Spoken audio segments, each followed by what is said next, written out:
I mean, we couldn't see it. How did we expect anyone else to believe us? And to her, I'll let her tell you about them if she can't. And I would lie there for 5 or 10 minutes and listen to it.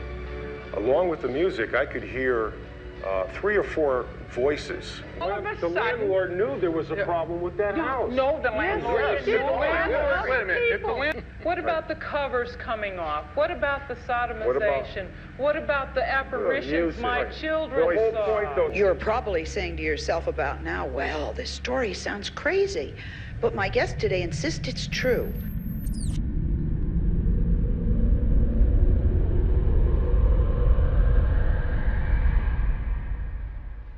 Philip stood at the window of the family's new kitchen.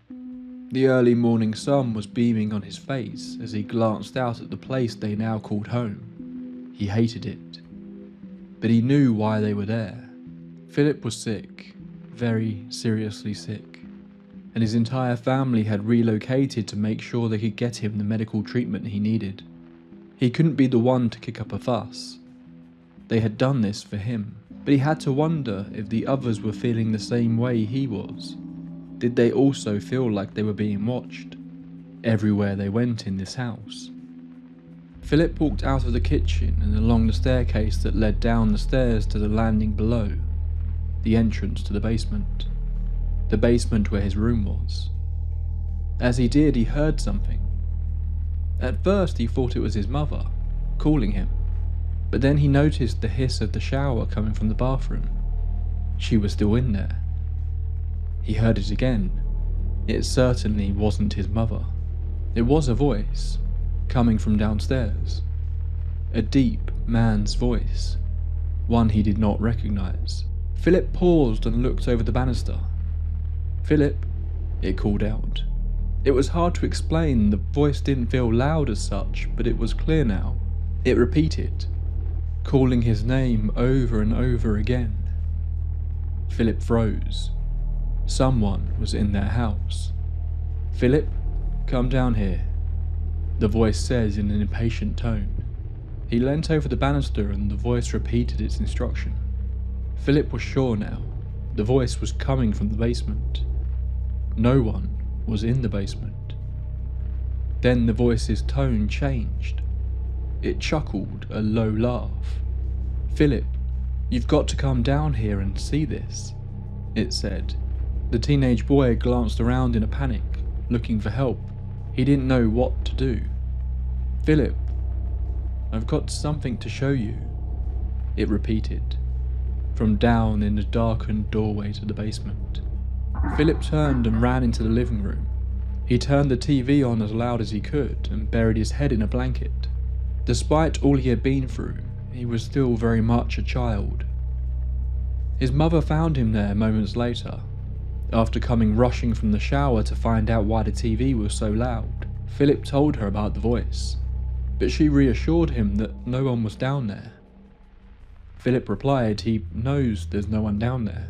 His mother looked at him confused, wondering what the problem was then. Philip responded. What was calling him? What wanted him to come to it? It wasn't a person. It was something else. Good evening.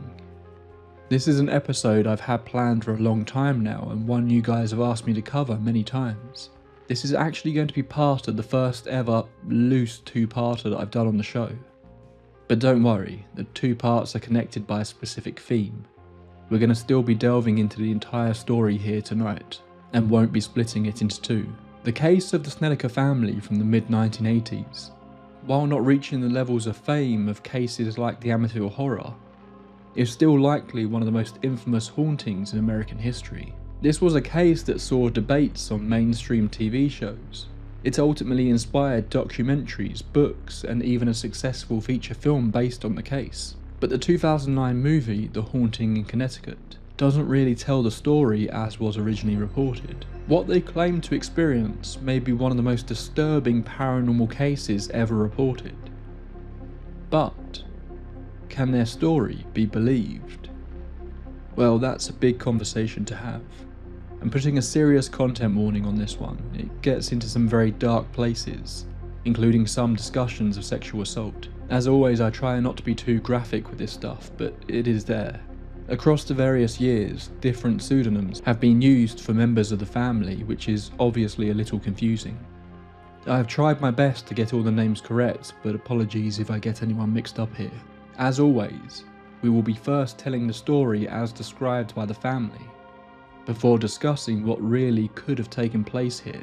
And the second half of that conversation is likely to be a big one for this case, because there is so much to unwrap. But before we begin, I'd like to take a moment to welcome back our long-time sponsor, Manta Sleep. To date, I have only accepted 2 different paid sponsorships for this show over the years, so I hope that explains how highly I think of Manta Sleep's products. The reason I took them on to begin with is I know so many of you use this show to listen to as you fall asleep, and as someone who struggled with insomnia in the past, I will always rave about something that helps improve the quality of my sleep. They offer a really wide range of quality sleep masks that are adjustable to offer total blackout, but they've just launched an update to one of my favourites of theirs. The Sound 2 is their new Bluetooth sleep mask, with razor thin speakers either side.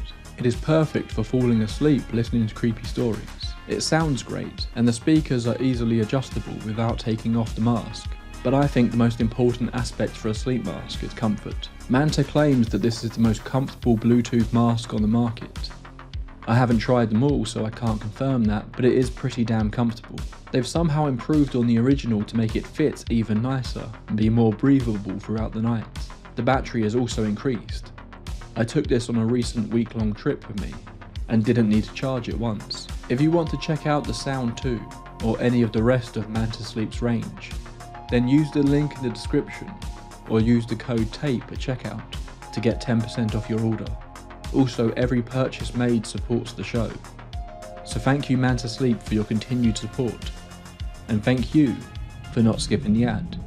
Be honest, you didn't skip it, right? And now, without any further delay, let's get into it. I suspect this is going to be a long one, so get yourself a warm drink, dim the lights and get comfortable. It's time to delve into the disturbing case of the Snedeker family haunting. Welcome to the Tape Library. It was April 1986 when everything changed for the Snedeker family. The family was made up of mother and father Carmen and Al Snedeker, and their 4 children, Philip, Bradley, Alan Jr. and Jennifer. It all began with a cough. The 14-year-old Philip had developed a nasty hacking cough that seemingly wouldn't go away.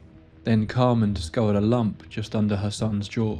Philip was diagnosed with Hodgkin's lymphoma, something that understandably turned the young family's life upside down. They had been living in Hurleyville, New York, but Philip had been sent to specialists at a hospital in Connecticut. The boy spent 3 weeks there, but would have to return daily for cobalt treatments. This was a 106-mile drive for the family, so very quickly they began looking for an apartment closer to the hospital. Medical bills were already piling up, so finding somewhere they could afford that was still big enough for the 6 of them proved challenging. But while driving to view another property one day, Carmen passed a beautiful colonial-style house with a for rent sign outside. There were workmen all around renovating the house as she approached it, and she asked someone about viewing the house.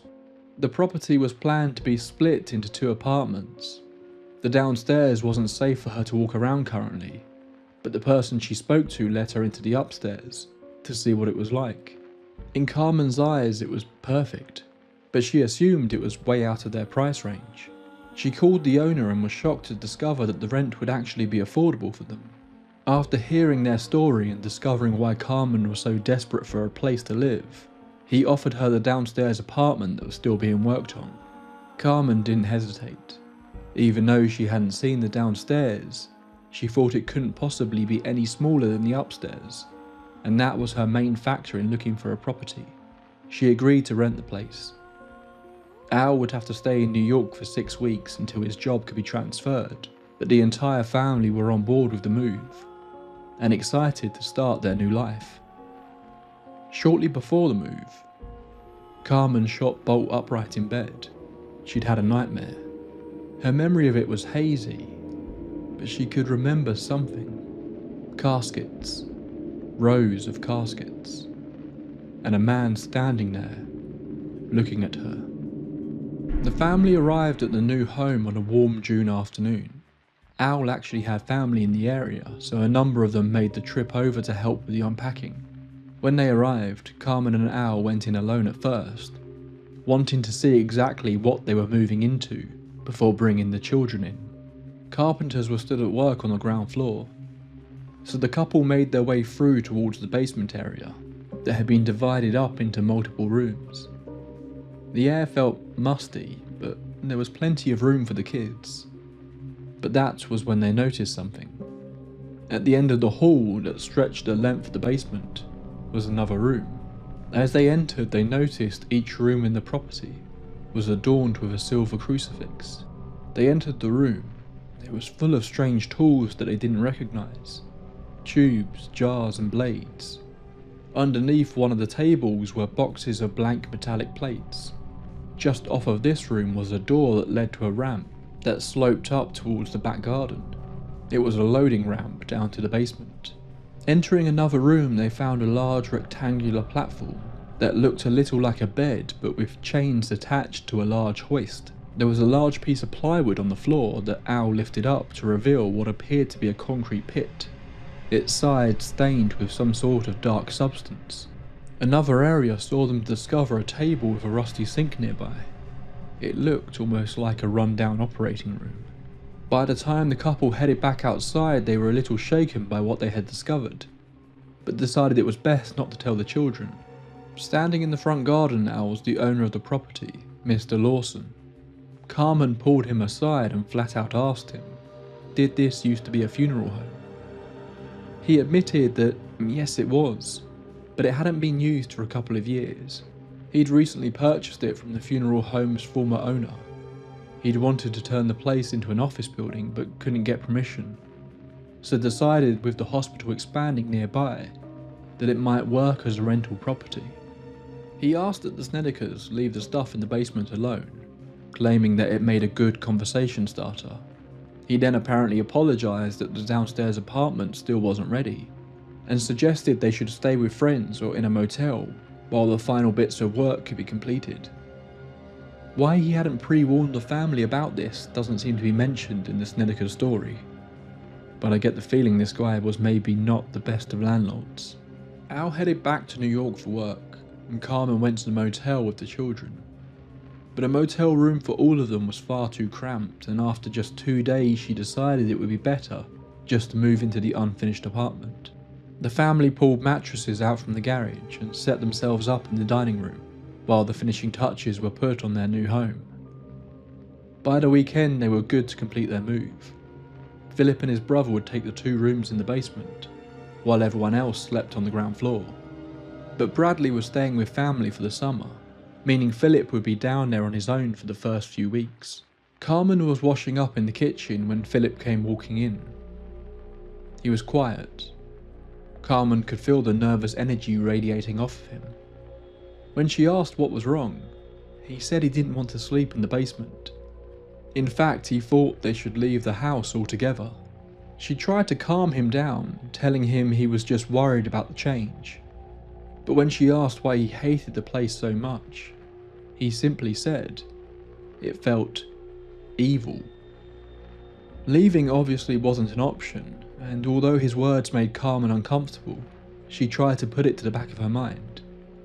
Philip felt a combination of fear and guilt. In his eyes, it was his fault his family were there now, and he genuinely felt that something was wrong with this place. He would sleep upstairs in the living room though, until his brother moved in. One morning, Philip was awoken by what he thought was his mother calling him, only to find her in the kitchen having breakfast, claiming that she hadn't.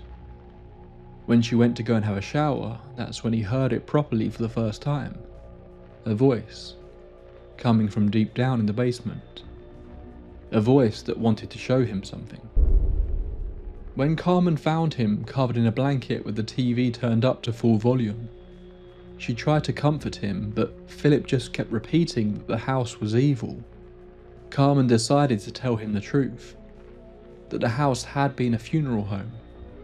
But in her mind, that would set his mind at ease, because no one had died there. They had died elsewhere, so the house couldn't be haunted, right? Carmen was just trying to help, but Philip saw this as validation that he was right. There was something wrong with this house. In those early weeks, Owl was away a lot. Philip soon made friends with a local boy, and having someone else there gave him the courage to explore the basement. A detail that gave Carmen a sense of relief. He seemed to be getting used to the place. One day the landlord came to visit to see how the family was settling in. Carmen used this as an opportunity to ask him some questions about some of the objects in the basement. She learned that the rectangular object with the chains was a body lift. The deceased would be hoisted up from there onto the ground floor, directly into what was now Carmen and Owl's bedroom. The stained concrete pits was where the blood from the bodies was drained away. It was all very morbid, but the landlord was polite enough, and Carmen was happy to get some clarity on what all this stuff was. But as she led him out of the house, he noticed that one of the rooms in the basement was set up for a bedroom. The landlord asked who was sleeping down here, and then he asked if anyone had noticed anything strange. She said her son had been claiming to hear voices. The landlord paused for a moment before smirking and saying, "Kids." He then mentioned one final thing. He brought up the crosses above each doorway. He said he'd appreciate it if the family didn't remove those, not even to clean them.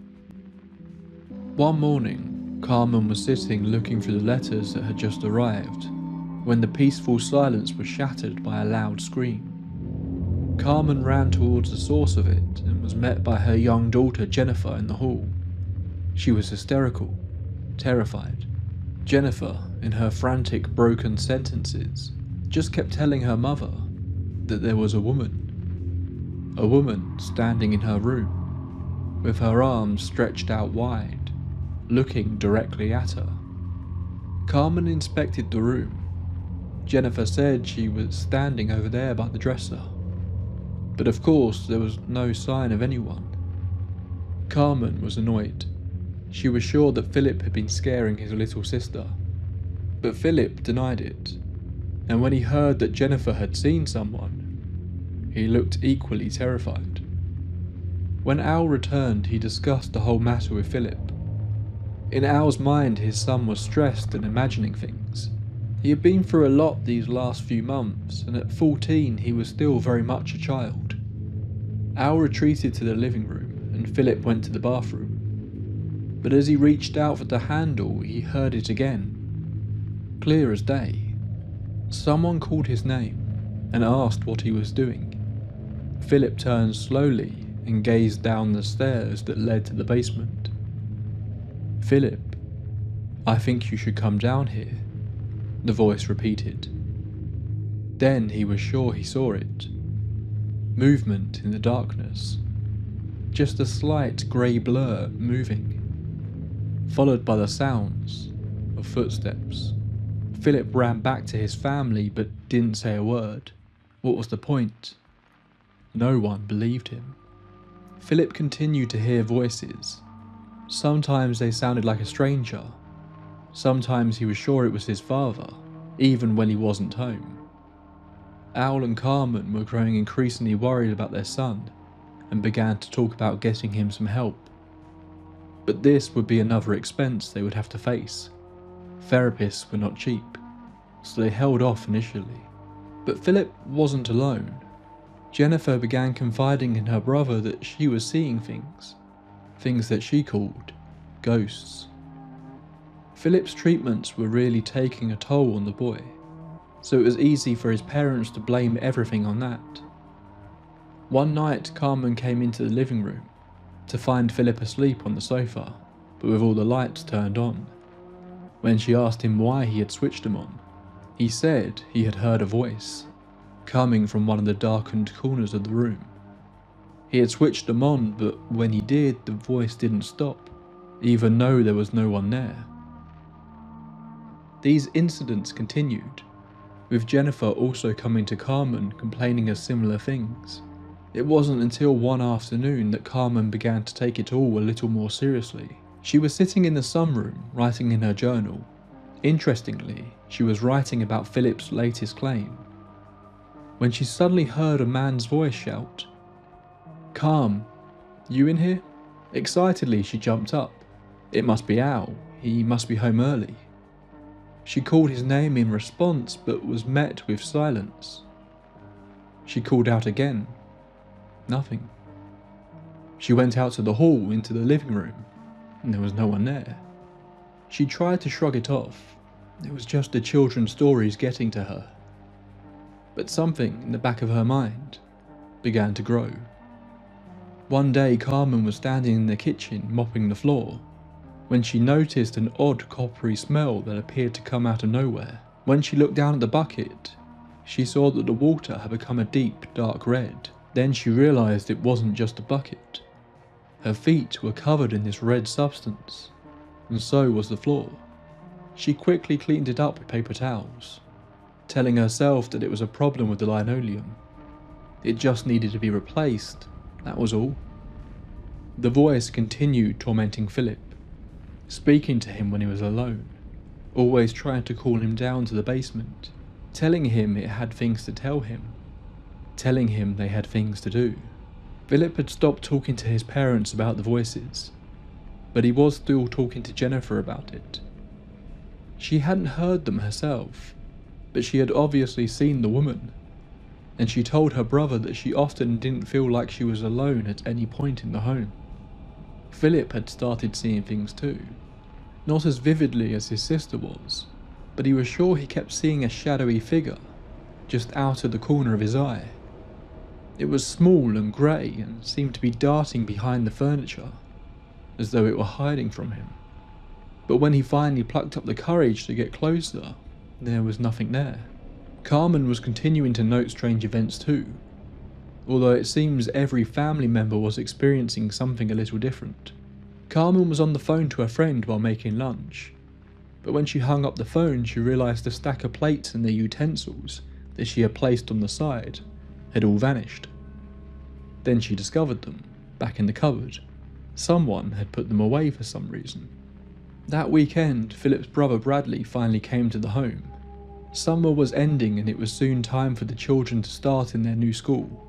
Philip had asked his mother not to tell Bradley why he wasn't sleeping downstairs, initially at least.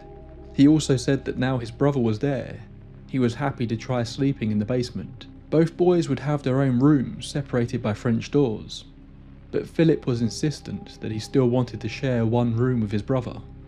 It was a small step, but still this was a relief to Carmen. Philip's fears had been putting them all on edge, and maybe this was finally the opportunity to begin to fully settle in. But once the boys were alone, Philip told his brother everything. About how this place was a funeral home, about the strange items they found there, about what their sister saw. That night, Philip refused to go to bed until Bradley did. When the pair finally did retreat to their room, Bradley left to go and brush his teeth, leaving Philip alone in the basement for the first time. The lights were all still on, leaving the only darkness just beyond the French doors where Philip's room should have been. As he glanced over, that's when he noticed it.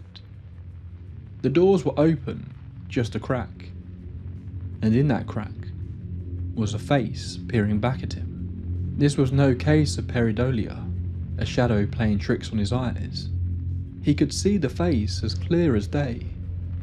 It was a man with a long, pale face, so pale that he almost looked like a mannequin.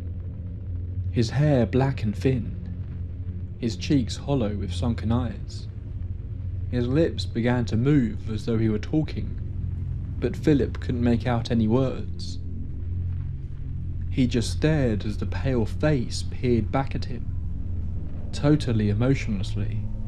The one thing that truly made this person feel out of place, though, was that Philip was sure he seemed to shimmer on occasion. The lips on the face moved faster. The bony hand that hung at its side began to slowly reach up to push the doors open. Philip jumped out of bed and ran as fast as he could, forced to pass the figure to reach the stairs. As he whipped past it, he could hear the faintest whisper, but couldn't understand its words. He collided with his brother at the top of the stairs. Philip couldn't speak, but Bradley knew something was wrong. He fetched their parents and got his brother a glass of water. Philip told them that he saw a man downstairs. Al immediately went to look for the intruder. Al returned sometime later, confirming that no one was down there. When Philip started to say that he wanted to sleep in the living room again, Al, who had been drinking all night and whose temper had been growing in the past few weeks, became incredibly angry with his son, telling him that he needed to grow up and to stop telling his brothers and sister all these ridiculous stories about ghosts and voices. It would only be a few nights later that Bradley would see them for the first time too. Both boys had been laying in their beds talking to one another when they heard a sound from across the room. There, on the dresser, sat a toy robot, and standing around the dresser, looking at the robot, were 3 men. One was tall and wore a suit and a fedora. The other 2 were shorter and wore all black. They seemed so dark that they almost blended into the darkened room, but they could still make them out clear enough. They muttered between themselves in harsh, whispery sounds that the boys couldn't make out. Then the tallest one picked up the robot, turned and faced the 2 brothers. The 2 smaller men did the same. All 3 just stared at them. They continued to mutter between each other, gesturing at the boys as Philip and Bradley sat frozen in fear, before the tall man suddenly hoisted the robot up and smashed it onto the dresser. This snapped the boys out of their fear-induced trance. They suddenly felt the very real danger they were in, and ran upstairs screaming. Carmen came down to investigate, still a little nervous to do so, but there was no one there, and no way anyone could have gotten into the house. But then she noticed it, the toy robot, smashed into pieces. She quickly separated the boys and made them tell her what had happened. Both stories were the same. Both of her sons seemed genuinely terrified. Carmen went back downstairs alone to search the basement, making sure everything was all locked up. It was. But it was the strangest thing. At one point she was sure she heard footsteps, and then felt a sudden chill on her skin, as though someone had brushed past her. But she was alone. In the following days, Carmen kept noticing odd things happening. Her belongings would go missing. Taps would be found running. Her alarm clock would turn off. Time and time again she blamed Philip for it, believing he was acting up and messing with her, but he denied it every time. Philip began to retreat into himself more and more. In fact, he only seemed to be himself when the neighbour's boy he made friends with would come over. Carmen kept catching the children whispering to one another, but when she asked them what they were talking about, they wouldn't tell her. It was around this time that Al had his first experiences. He had been laying in bed late on a Friday night when he was awoken by something. He wasn't sure what it was, but in his hazy state he suddenly snapped into focus when he became convinced he could hear voices. Then a muffled, shuffling, bumping sound. He first thought it might be the children, but then he heard music. He could barely make it out at first, but after a moment his ears tuned to it, and he was sure it sounded like the scratchy sound of a record playing on an old gramophone. As he crept downstairs, the sounds became louder. It sounded like a party, the chattering voices audible over the top of the dusty old music. Al still assumed it was the kids. Specifically, it must be Philip and that weird new friend he was hanging out with that Al wasn't a fan of. But Al went into the basement and noticed all the lights were off. The boys were fast asleep, and the music had suddenly stopped. He stood in the boys' bedroom and then turned, pulled open the French doors and stepped into the darkened, unused bedroom. Instantly he was hit with a wall of cold air. He thought a window must be open. Had someone broken into the house? But then suddenly the cold vanished. The room immediately returned to its usual temperature. Nothing was out of place. No window was open. The following night he was awoken again. but this time his bed seemed to be gently vibrating, like energy moving through the floor to the bed frame. He sat up suddenly, and the vibrating stopped. It was weird, but he likely would have brushed it off and forgotten about it, if it wasn't for the repeated claims his son was making. But then, something truly terrifying began to happen to the young Catholic couple. Their son Philip was becoming a metalhead. He was listening to Ozzy Osbourne records with his friend Jason from down the street. They were sitting in the bedroom looking at pictures of Joan Jett and Madonna in a magazine, when Jason suddenly went quiet. Philip looked up at him and saw he was staring off behind Philip, towards the French doors behind him. Philip turned to see what his friend was looking at. On the other side of the doors they could see an old man, his skin a pale white colour, white stringy hair clinging to his scalp, his eye sockets filled with glassy white orbs. He stood and stared at the boys. Jason immediately ran, with Philip following quickly behind. Again, Carmen dismissed his claims, believing both boys were now playing up to this story. Philip's attitude and behaviour was quickly changing. He was dressing differently. He was quiet, grumpy, at times mean to his siblings and parents. While all of this feels very much like the behaviour of your average teenager, it was the speed of this transformation that worried Al and Carmen. Initially they blamed his new friend, but deep down both worried that maybe it was the house. Al was changing too. Every time he was home he would have a beer in hand, and his drinking was increasingly leading the man to become angry and unpredictable.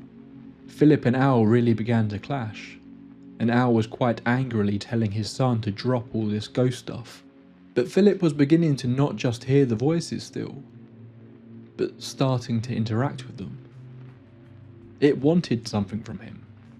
Philip wasn't sure what, but it kept hinting that it needed him to do something. In the following weeks, the more subtle sides of the activity continued. Carmen would become convinced that she saw someone moving in the corner of her eye. She would feel the sudden cold surges in the house. She had also been awoken by the vibrating feeling in the bed that Al had experienced, although neither of them told the other about it. Al was still hearing the music late at night, the vibrations of the bed. When a couple finally moved into the upstairs apartment, both Al and Carmen began to use it to dismiss some of what they were experiencing. It was easier to ignore the bumps in the night or the odd sound of voices when there were other people around, even if they knew that wasn't the answer. One night the couple were awoken by the bed vibrating, more violently this time. This was the first time that both had experienced something together. But Al just tried to calm his wife by claiming it must be the vibrations from the fridge in the upstairs apartment. Once the shaking stopped, Al got up. He was drawn to the window by the sound of barking.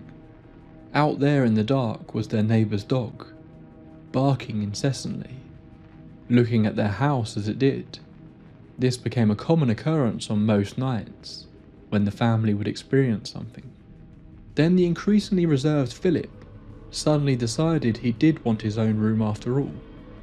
He finally moved into the other bedroom, on the other side of the French doors. Both boys were now alone in rooms that once housed the funeral home's caskets. Increasingly worried about his behaviour and changing fashion choices, Carmen decided to take Philip to see a priest at the local church. Philip began seeing the priest often, giving the boy someone outside the house to talk about his issues with.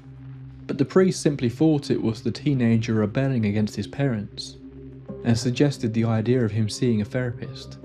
Meanwhile, the family would face another tragic turn, when Carmen's father was murdered.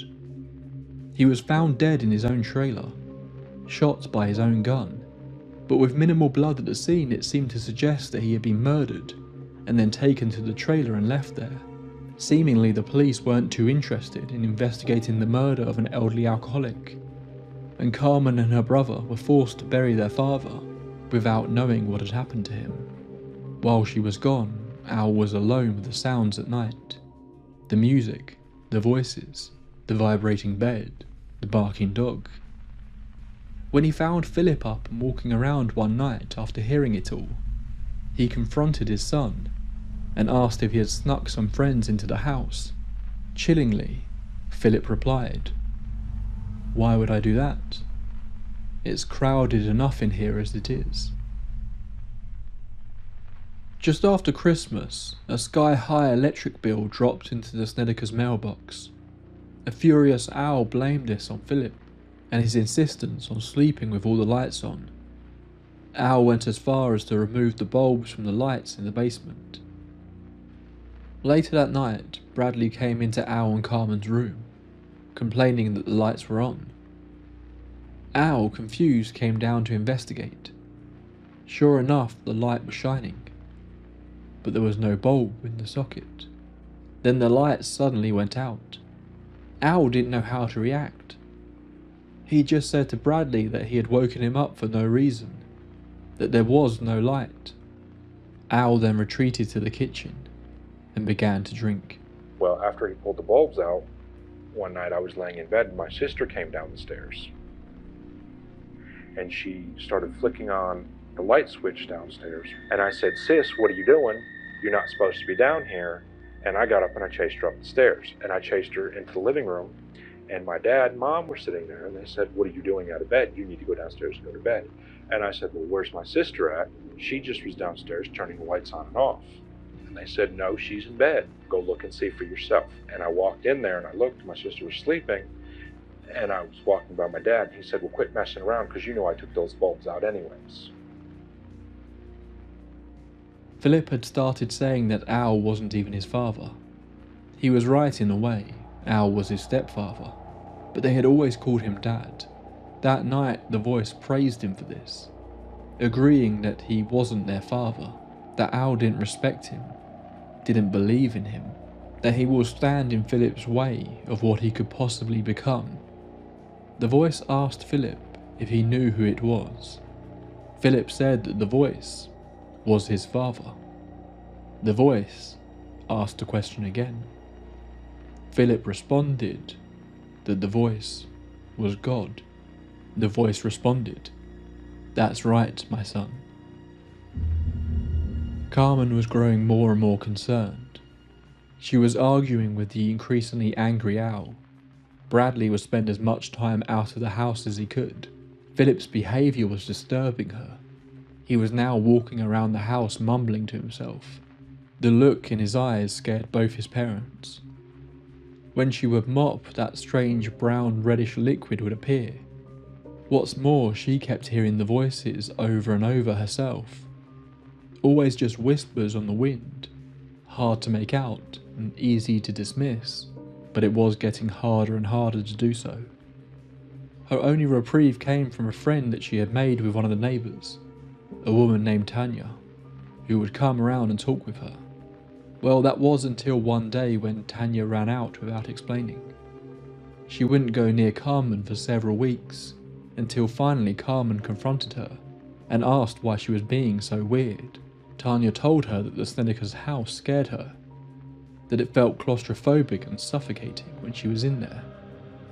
But she was also convinced that she kept seeing things. Figures walking around in the periphery of her vision. The pair talked about what Carmen had been experiencing. Carmen felt helpless. She didn't know who to talk to, who could help her. That was when Tanya said she heard about a couple on the radio who dealt with issues like this. She dug around her house and found a magazine article about them. She gave it to Carmen, who initially didn't put much stock into it. By this point, Philip's cancer was in remission, a fact that he felt was being helped by the voice. He went as far as telling his mother that it wouldn't come back, that his friends wouldn't allow it. This is where things start to get really dark, so I just want to reiterate that warning from the start of the episode. Carmen got a phone call from her sister one day. She had fallen seriously ill and wanted to know if the Snedekers could look after her daughter for a while, although some have said she was actually just going through a messy divorce. Owl, still downplaying the activity, said it would be fine. While this conversation was going on, Bradley came running out of his room, claiming to have seen a little boy running around the basement. Just a few days later, 17-year-old Tammy and 12-year-old Mary moved in. Philip was in his room when they arrived, but he knew they were there. He knew because the voice told him. It spoke about them, his lovely cousins, as it described them. It spoke to Philip about how young and smooth-skinned they looked. It spoke about how good they would taste. It told him he should go and see them later tonight. Increasingly, Philip rarely defied what the voice told him. The following morning, the girls seemed tired. Carmen asked them if they didn't sleep well, and they said they hadn't. They said it felt like they weren't alone in their room last night. This continued for weeks. Tammy especially spoke about feeling like she was never alone, like she was being watched at all times. She felt this even more anytime she showered or was getting dressed. On some occasions, she almost became convinced that she had felt someone brush past her in the halls, but there was never anyone there. Mary was awoken late one night by her sister calling her name. Tammy asked her if she could hear it. The footsteps. It sounded like someone was walking around their room in the dark. But when Tammy spoke to Carmen about it, Carmen downplayed it, saying she was just picking up on the tension in the house, that Philip really wasn't well and it was causing the family a lot of stress. She especially told her not to mention it to Al, so the girls kept most of their experiences to themselves, at least to begin with. One night, the voice woke Philip up. It told him it was time. This wasn't the first time he had gone to the girls' bedroom to watch them sleep, but this was the first time it told him to touch them. He gently stroked Tammy's skin, carefully so as not to wake her up. Then the voice told Philip she was bigger than him. She could defend herself. Philip turned and looked at Mary. 2 days later, Carmen returned home from a shopping trip to find the two girls sitting outside the house crying. Tammy told her what had happened. She had caught Philip attempting to molest Mary in his bedroom that afternoon. She had stopped him and the girls had rushed outside to wait for Carmen to return. Carmen rushed inside to confront Philip, who just sat on his bed, laughing. The police took Philip away later that day. He admitted to trying to force Mary into sex, but that also he had been sneaking into their room at night and touching them. After being taken to a juvenile detention centre, Philip was diagnosed by a psychiatrist with schizophrenia. He would be taken to a psychiatric hospital for at least 60 days, but his stay would end up being much longer than that. When his parents finally visited him, he didn't respond to any of their questions or pleading for him to talk to them. He only responded with one sentence, to inform them that now he was gone, it was going to come after them. He was right. The family phoned Philip regularly, but after a while he started refusing to take their calls. Then he wouldn't see them when they visited. One of the doctors suggested it might be best the family stay away for a while, as he was undergoing some pretty intensive therapy. Mary understandably didn't want to stay in the house anymore, and was sent to Carmen's other sister's house. Tammy, however, decided to stay. Seemingly, she was one of the few who seemed to genuinely believe that something serious was happening here, and she wanted to stay to help her family. The activity kicked into a new gear with a bang. Literally, 3 loud explosion-like sounds were heard that rocked the entire house. But no one could find the source of the noise. Just after their search had concluded, the phone rang. It was Carmen's friend, Tanya. She asked Carmen if their upstairs neighbours were home. Carmen said no, they were away. But had Tanya heard the explosion? Tanya hadn't heard anything, but that wasn't what she wanted to talk about. From her place, Tanya could see the old funeral home. She was calling because, through the upstairs windows, she could see a woman walking around. She looked angry, but more concerningly, she was glowing. Al rushed outside, but by the time he got there, Tanya said the woman had gone. That night, as she lay in bed, Tammy claimed that she felt something touching her, its hands moving between her legs. She jumped out of bed, pulling her covers off, but there was nothing there. She wasn't alone. That same night, Jennifer claimed to see a shapeless black shadow walking through her room.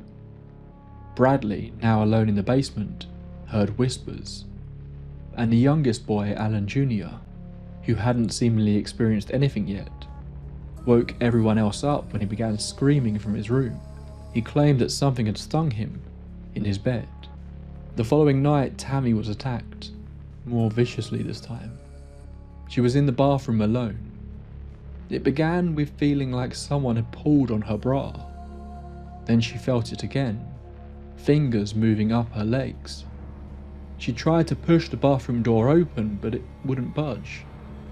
She began to scream out for her aunt and uncle to help.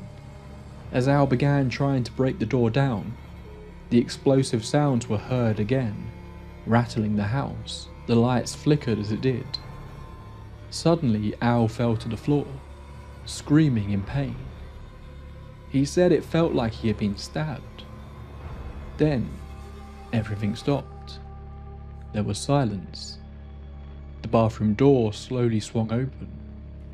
Tammy was laying on the bathroom counter, naked and crying. She said there were hands all over her. The following day, Carmen called the priest who had helped with Philip. He came to the house and blessed the place, but it was clear he didn't truly believe the family. As he left, he gently suggested to Carmen that they had all been through a lot, and maybe should consider talking to a therapist. After he had left, Carmen went to the kitchen to do the washing up. As she stood at the sink, she felt hands on her, touching her, moving up her legs, just like Tammy had experienced. Carmen ran to her bedroom, slamming the door shut behind her. But this didn't help. The invisible hands threw her down onto the mattress, holding her down. That was when she felt something being pushed into her. She screamed out for help. Tammy burst into the room and everything suddenly stopped. Carmen took herself to the shower, desperately trying to scrub herself clean.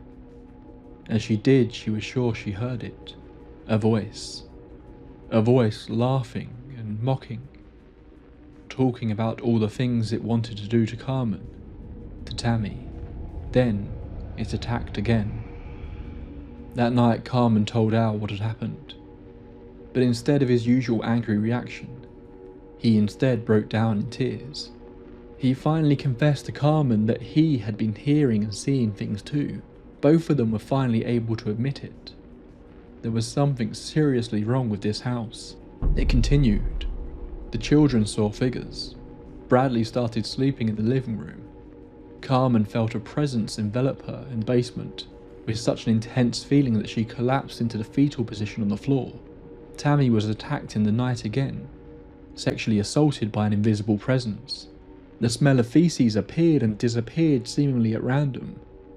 Swarms of flies seemed to infest the house. Carmen looked for the magazine article that Tanya had given her, and decided to get in touch with the couple that had been mentioned.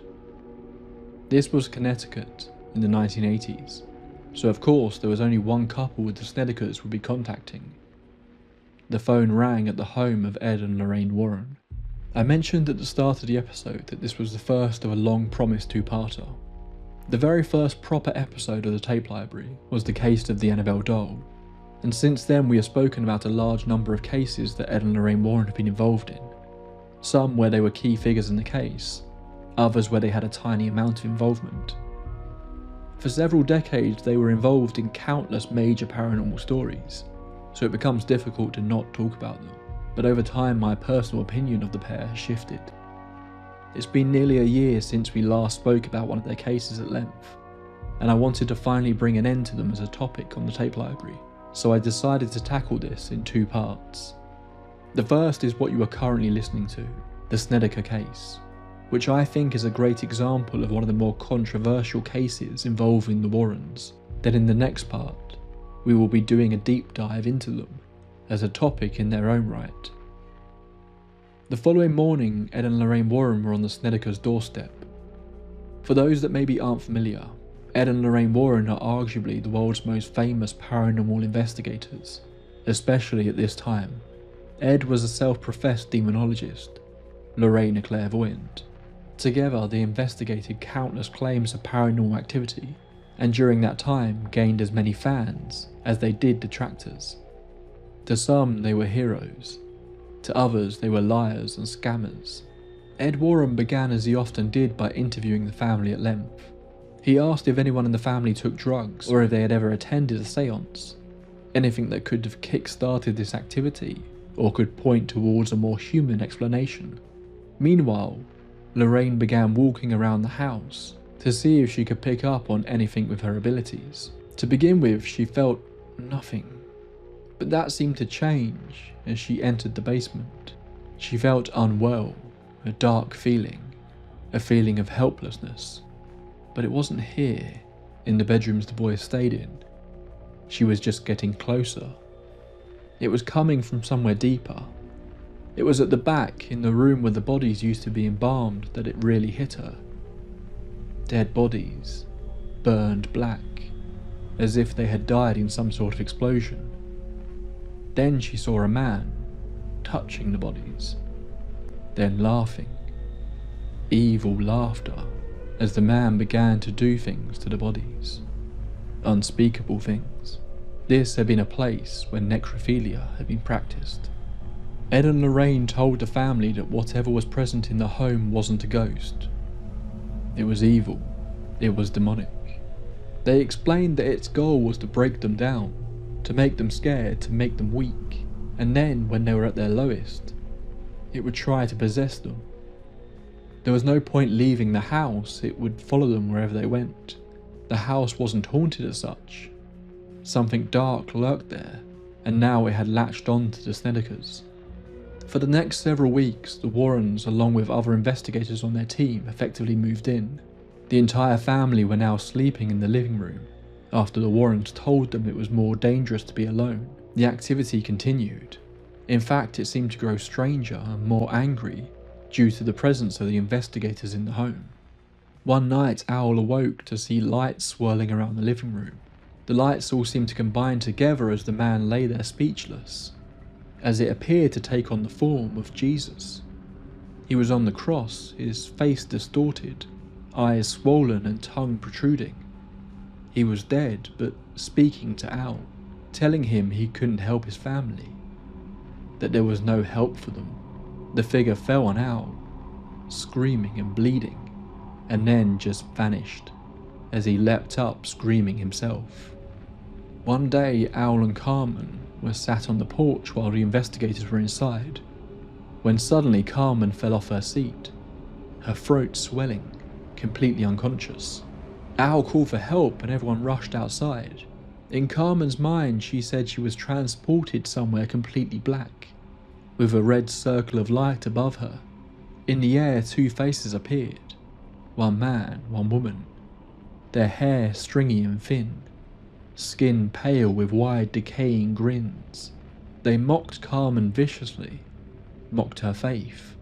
She bundled herself up on the floor helplessly, and then the world shifted around her. The faces vanished and Carmen was on a long road that she began to walk down. Meanwhile, Owl was shouting for someone to call an ambulance, but the investigators said it wouldn't help, that she was under attack from a demonic force. They all prayed. Carmen started making noises and said she was in a dark place, in broken words. Carmen finally came to, claiming that the last thing she saw was souls trapped in a black world. I knew I was no longer in my room. The entity opened up a hole and he started shouting obscenities at me, and when I began to pray the Our Father, he got worse. And he said, there's no way you could possibly believe what you've been taught as a child. I went into this place, it was called Ithram, a desert road of hot tears, and I was taken down this road. These represent souls, lost souls. I could actually feel the emotion, the anger, the hurt, the desperation, the sadness. There were no positive emotions. They were all human, negative emotions. 2 hours later, Carmen was in bed when it began again. They told him not to, but Al began to shout out for the demon to leave her alone and come into him. Instantly, the life drained from Al's face, as he too collapsed down onto the bed. Al's trousers were pulled down by an invisible force, and it attacked him, just as it had to his wife and niece. Eventually it was over. The couple were broken. They felt humiliated, terrified. During their time there, Ed, Lorraine and the other investigators witnessed a whole host of activity, including seeing the apparitions that the family had seen, and even experiencing attacks themselves. During one of her psychic visions, Lorraine claimed to see the necrophiliac who had operated there. He told Lorraine he wanted her to watch what he did to the bodies. This act was what they believed had attracted the demonic energy to the place. The Warrens felt they now had enough information to get the church involved. A Father George first visited the Snedekers. After talking to the Warrens and understanding how serious a situation this was, just on a visual level he could see how much the family was suffering. They were all sleeping on mattresses in the living room together. Everyone looked exhausted and depressed. First he walked around the upstairs, blessing each room with holy water, before he then began to descend into the basement. Much like Lorraine, he instantly felt a knot in his stomach as he began to walk down the stairs. While down there performing his blessings, he was shocked to see some kind of dark black substance begin to leak out of one of the walls. Initially he was just curious, until the dark mass seemed to move towards him. Father George returned to the family and the investigators, and informed them he would need help. That night he returned with a Father Gary, and they conducted Mass in the home. During the Mass, Carmen and Tammy would later claim they saw a dark cloud moving around the two priests. Then Tammy would feel hands pulling at her legs, and whispering obscene things to her. But it wasn't just her. Carmen began to feel something similar. Then one of the investigators, a man named Chris, claimed he felt a hand groping around the zipper of his jeans, before he then felt it touching him, grabbing him. He said it felt like a hard, cold grip, like the fingers of a corpse. Chris wanted to scream out, but all three just tried their best to focus on the ceremony until it was all over. The Mass didn't work. For the next week, the activity was vicious and constant. At one point during its attacks, Tammy was convinced she felt the cold blade of a knife being brushed over her body, even though there was nothing there. Then she felt it cut into her. She had been in bed and initially thought it was all a dream. That was until she realised she couldn't see. She sat up, desperately pleading for help as everyone around her began to wake up. She was saying in a croaked, barely audible voice, "It's cutting me. I'm blind." Then it all just stopped. Another evening, one of the researchers named John was awoken by the sound of footsteps. The living room was icy cold. He tried to wake the others up, but no one stirred. This seemed to happen frequently. It happened early on with Al not hearing the children's screams in the middle of the night, and it was continuing with others now. When it wanted to, the entity seemed to be able to keep people in a deep sleep, leaving just its intended targets awake. John grabbed a torch and headed in the direction of the footsteps. As he did, he heard a voice quietly saying, "Do you know what they did?" That was when his torch beam caught it. Standing in the hall was a naked woman. Her fleshy, flabby skin, blotted purple and white, hanging off of her body in an almost exaggerated fashion. Her toothless mouth spoke again and said, "Do you know what they did to us down there?" John began to invoke the name of Jesus Christ, and the woman simply smiled, before telling him she loved it. They all loved it. Then it began to run towards him. As it did, its appearance seemed to change. John was convinced he saw wings, but it all happened so quickly. And then he hit the floor unconscious. He awoke hours later, still on the floor. He couldn't believe what he had witnessed. This sort of thing continued for weeks until the church finally agreed that an exorcism could be performed. The task was given to Father Sean Nolan. The children were all removed from the house and the priest attended in casual clothes so as not to draw attention from the neighbours. As Father Nolan began the mass, it all kicked off again. Carmen felt something touching her. Al heard voices taunting him. Lorraine was seeing white strobe-like flashes in her eyes. Ed's chest was tightening. He had suffered a heart attack a couple of years prior, and suddenly he realised that familiar feeling was coming back. As soon as the mass ended, so did the activity. But then it was time to begin the exorcism, and it was like the switch was immediately flicked back on. The taunts, the prodding, the touching, the pains in Ed's chest. Objects in the home began to shake.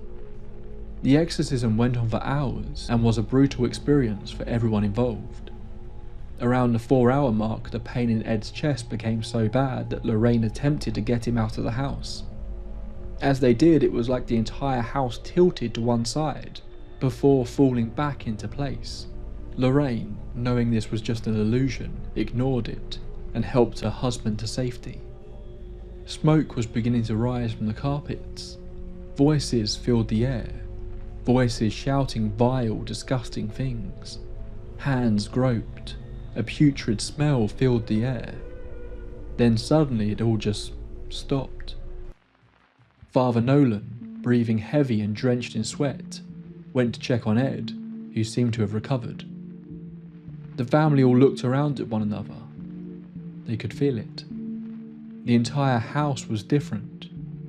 It felt bright and warm for the first time in a long time. They hadn't realised how dark it was until it was gone. In that moment they knew their horror was over. Months later, Philip was released from the hospital. Understandably, he didn't want to go back to the house, and plans were put in place for them to move out. After they did, they heard a story about the new tenants complaining about witnessing some odd things in the house. The new tenants didn't stay long, nor did the ones after that, or the ones after that, or so the story goes. But what really happened? I always like to explore possible explanations after our stories, but in this case, I think this section is going to be much larger than usual. The story I have laid out for you here is the Snedeker's case as told in the book In a Dark Place, apparently written by author Ray Garton, Carmen Reed, formerly Snedeker, Al Snedeker, and Ed and Lorraine Warren. This would not be the only version of this story to come out though. It has been told in episodes of paranormal documentary shows, and even made into a feature film that loosely borrows from the Snedeker story called The Haunting in Connecticut. Each retelling appears a little different, which is understandable. This is other people taking the Snedeker story and telling it in their own way. Little details get added here and there, but by and large the main points of the Snedeker story have stayed consistent. Nearly 40 years later, the family still stands by their story. So why is this case so controversial?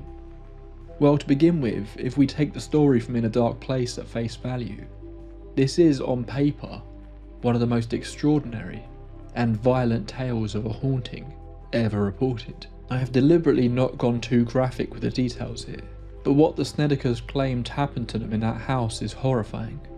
This alone will obviously make a lot of people skeptical. Most people's reports of the paranormal are seeing something odd, or things moving on their own. This is on another level. Then you have the involvement of the Warrens, who even at this point in time a lot of people had strong doubts on. This is one of those stories that has been the subject of serious public scrutiny, mostly because it went so public. While it never turned into a household name like the Amityville Horror, the media jumped on this case, and thanks to the wonders of YouTube, we are able to revisit an episode of the talk show, The Sally Jesse Raphael Show, which brought on not just the Snedekers, but Ed, Lorraine, and a whole host of their neighbours for what ended up being quite a fiery piece of television. This interview took place in 1992. several years after the events, but around the time of the book's release. This wasn't the only televised expose that went into the case at the time, but I thought this was the more interesting one to dissect. In the interview, Carmen states that she didn't know the place was a funeral home until after they moved in. There was a sign on the wall outside, but this had apparently been covered up while the work was being done. On her first visit, she said she didn't believe in ghosts, that she didn't take her children seriously when they started talking about the house being evil. In fact, she said she didn't truly believe until her nieces moved in. Tammy, or Kelly as she is called on the show, is also interviewed, but she nearly bursts into tears as soon as she begins to tell her story, causing Carmen to take over. She also described the vibrating beds that Al and Carmen had experienced, but Tammy referred to it in a much more chilling way, that it was almost like the bed was breathing. Al explains in the interview that he was also sexually assaulted by the entity. They apparently turned to their neighbours and even the police before the warrant, but no one could help them. Carmen states that a visiting police officer saw a door open on its own and was so caught off guard that he nearly shot at the door, although the police officer interviewed in a 2009 documentary claims there were no reports of officers being called to the home, specifically due to a haunting. The sheet of the reported visits does make more than one reference to a landlord-tenant dispute, as well as trouble with a neighbour, which is an interesting detail even if it doesn't confirm much. When asked why they didn't just leave, Carmen said it would follow them, explaining that she also had experiences at work. They also couldn't afford to move straight away, so going to someone else's home would just involve them in the horror. In this version of the story, it was actually someone at work who suggested that she should contact the Warrens. The Warrens and their researchers stayed for 9 weeks, and they did not receive any pay for their work there. But the Snedekers' neighbours, who also appeared on the show, were much more sceptical of their claims. One of those interviewed was the man who moved in after them. He claims that despite what the book says, he never encountered anything strange, although apparently the claims that the new residents had reported something came from a third party to Carmen. Al simply states that this just means the exorcism worked, but the neighbours go on to claim that no priest ever stepped foot in the house.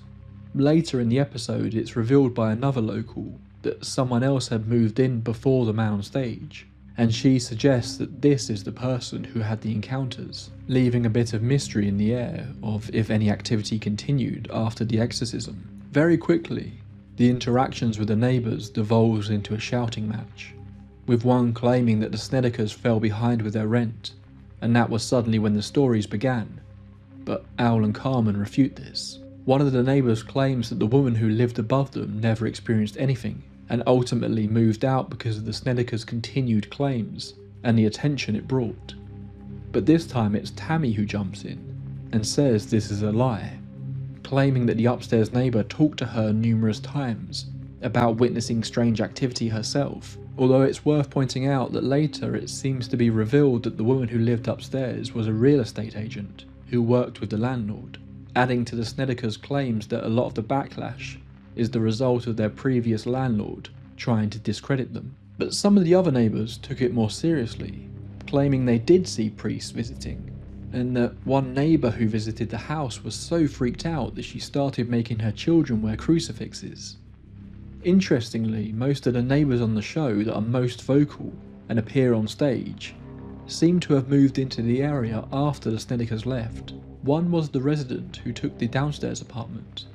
The other moved in upstairs later. Most of their claims seem to come from things that other people have told them, which seems odd given how passionately they are denouncing the Snedeker story. Although there were other neighbours in the audience, including one woman who possibly had a little too much time on her hands and decided to keep detailed notes about the comings and goings at the Snedeker home and possible explanations in the area. Although one of her main claims was that the haunting was caused by a truck with a bad muffler driving past one night. Then Ed and Lorraine appeared on the show, which didn't help the Snedekers.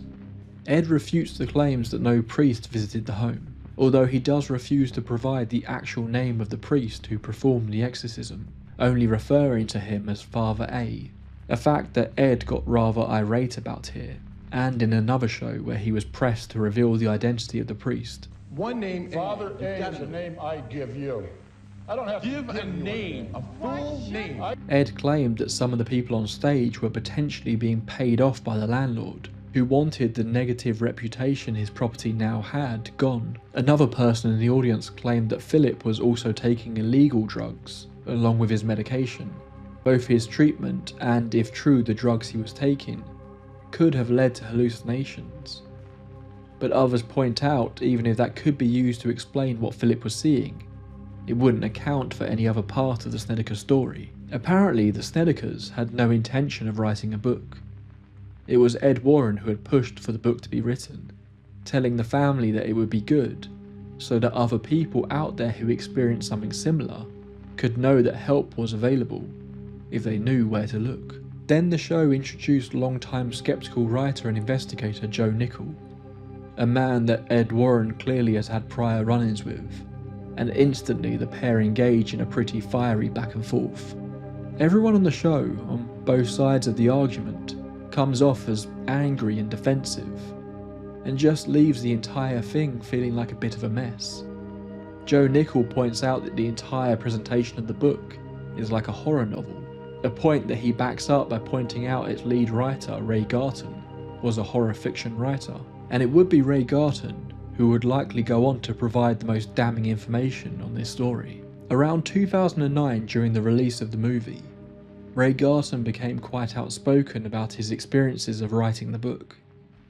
Garton said that he took the job because he remembered the Warrens from reading about their stories as a kid.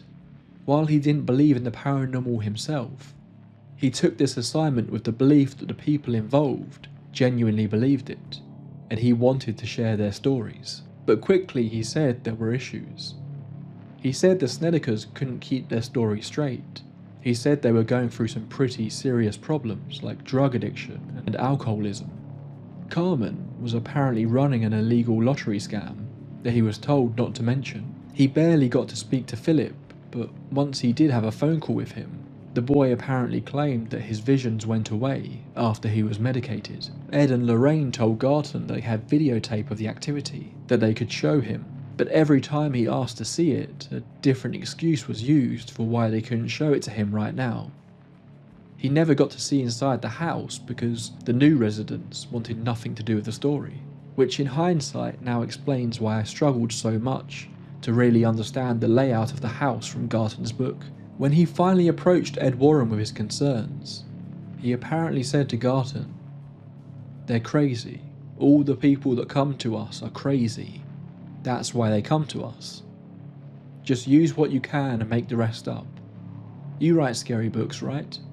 Well, make it up and make it scary. That's why we hired you." Garton went on to question the legitimacy of the various priests that had worked with the Warrens. He also claims that the activity only began when the landlord, frustrated he wasn't getting his rent, started plans to evict the family.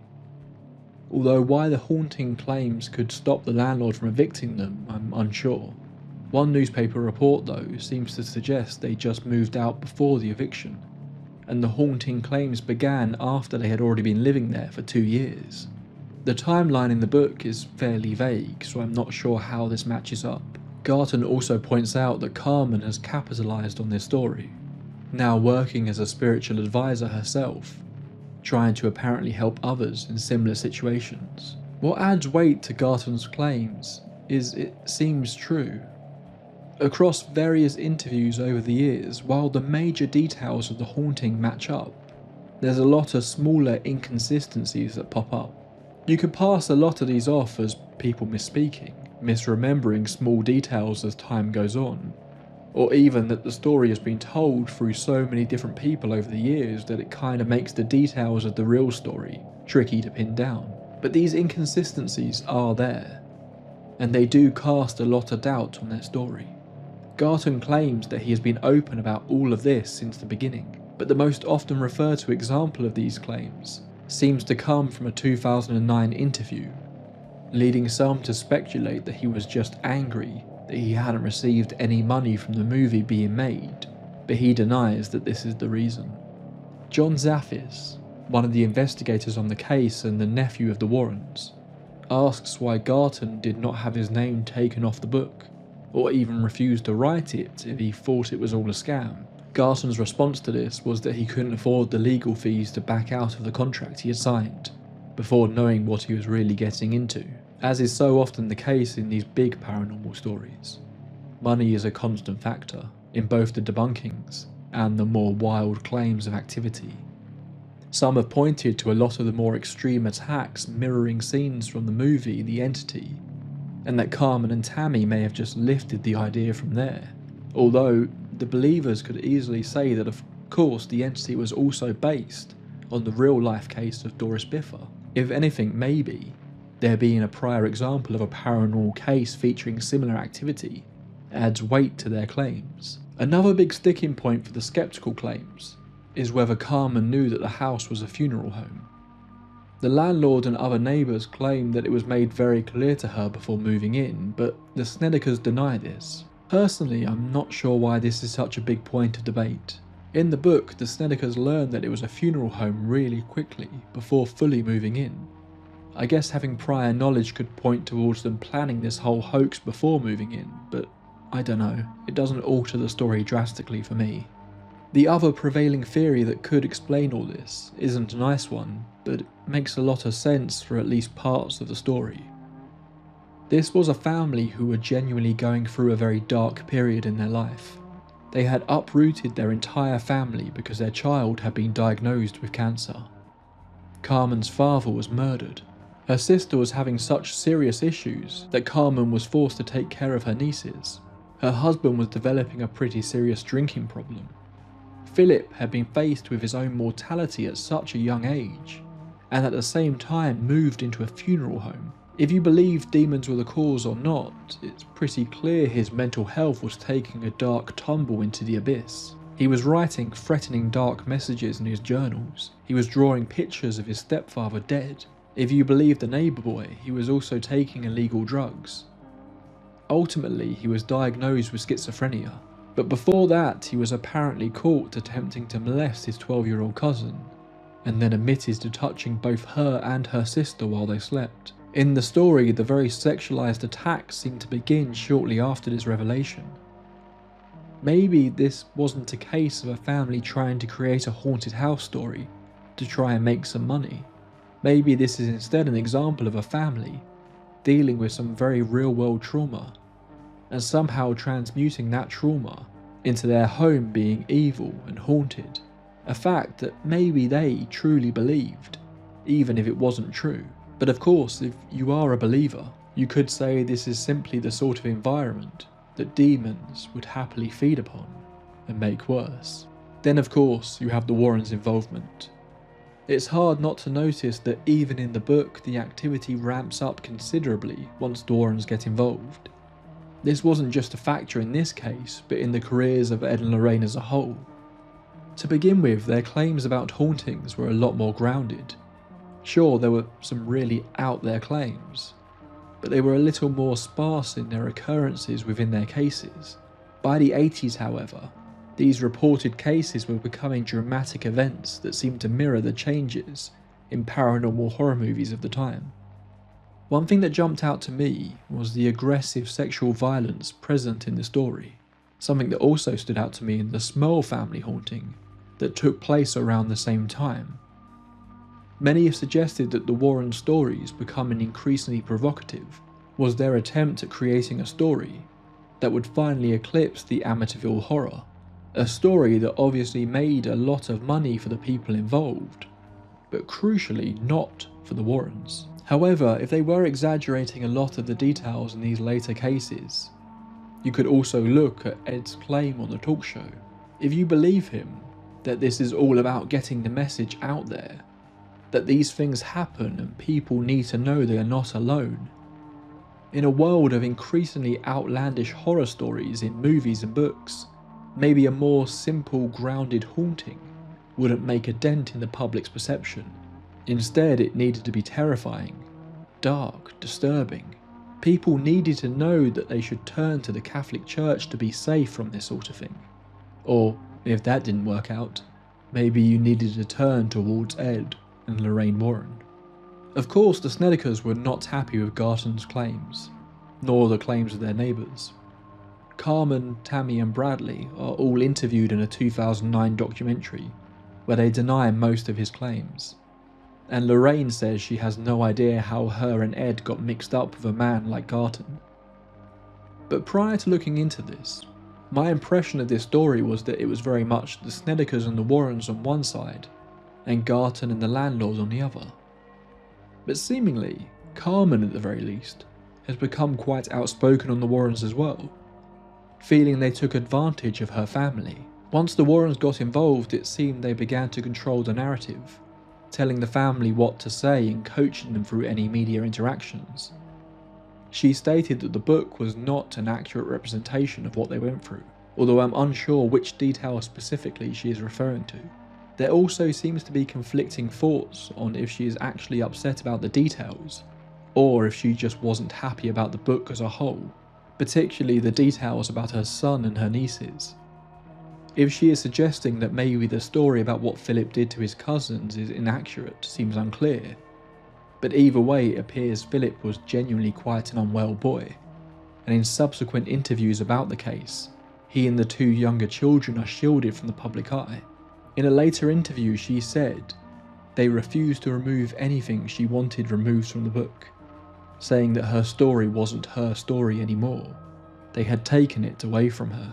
Carmen also interestingly states that the Snedekers never wanted to go public with this story, that the idea of going public was heavily pushed on them by Ed Warren.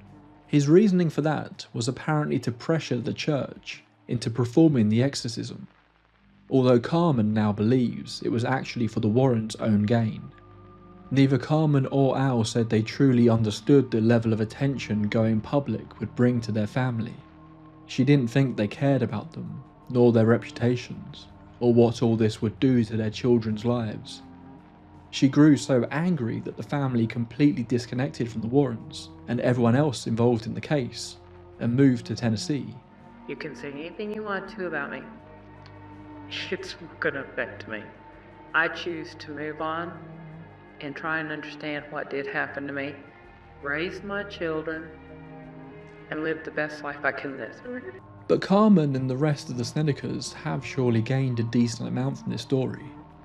There was the original book, the feature-length movie, that the family were heavily involved in the promotion for, episodes of Paranormal Witness and other shows, as well as a long-promised book that Carmen is apparently writing herself, although it seems this is still not out yet.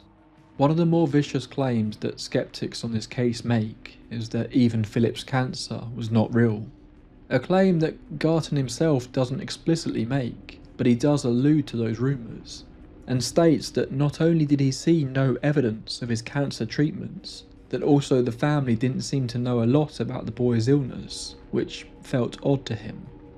It feels like every single element of the story was called a lie by someone.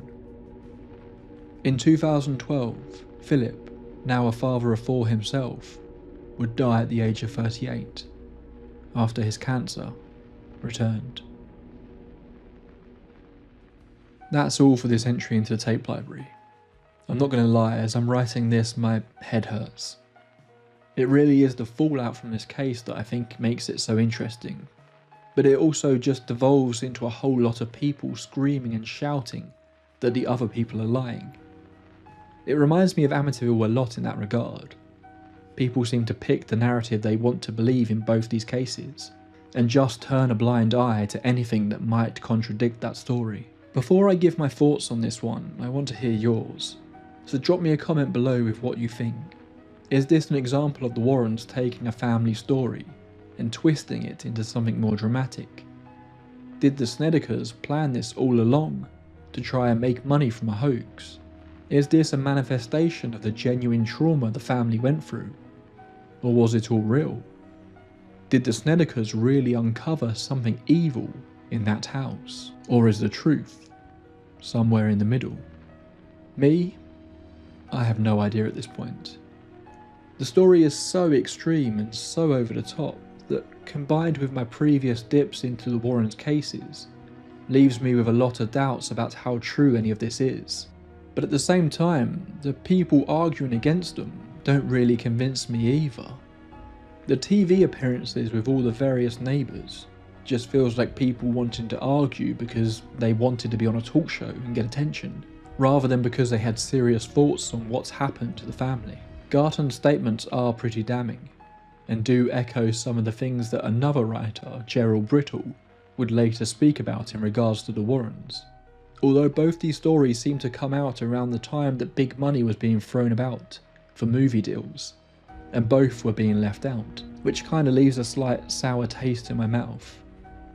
I just feel like I don't believe anyone in this story, the skeptics or the claimants, which just leaves me feeling frustrated and painfully curious.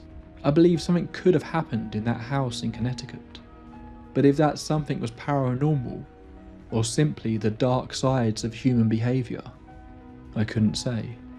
So that leads us nicely into part 2, where we will finally be getting into the Warrens as a topic in their own right. I'll hopefully bring you guys some updates on the release of that episode soon, so if you don't want to miss out, please do click subscribe. And if you enjoyed this episode, either leaving me a rating on your podcast platform of choice, or a like on YouTube, is a really easy way to help me out. If you want to support the show directly, you can do that through YouTube memberships and Patreon.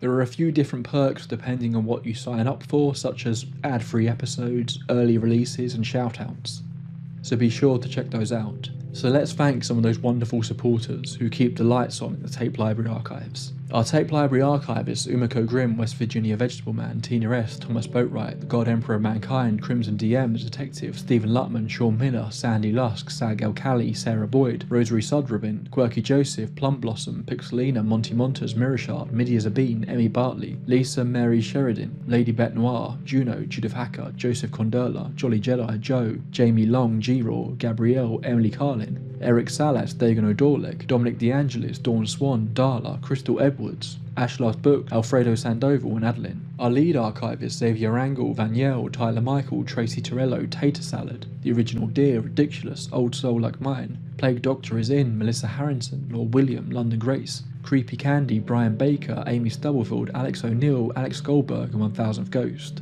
And our very generous Grand Overseers: Morning Rain 2619, Leah Carmella, Katie, Harrison the Overlord, Bad Diddley, Agent 355 and Queen of Flatulence. As always, a huge thank you to them, all my junior archivists on Patreon, and all my members on YouTube. Until next time, my friends, pleasant dreams.